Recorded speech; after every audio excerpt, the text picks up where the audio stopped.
Elloughton Brough In Bloom created a wildflower area this year with seed and turf, and we decided that we wanted to do this because we wanted to create the area for bees, and we all love bees, so we decided to have a bee hive made that got funded by Atkinson Trust, and then we got these beautiful bees, metal bees, created by Rupert, a sculpture at Blantingham.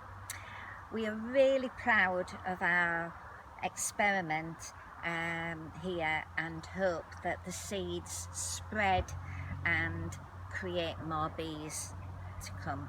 We also want to carry on with the idea for educating the children, because the children love flowers and they are aware that there is not many bees about. The Bee Hive actually sends a very special message.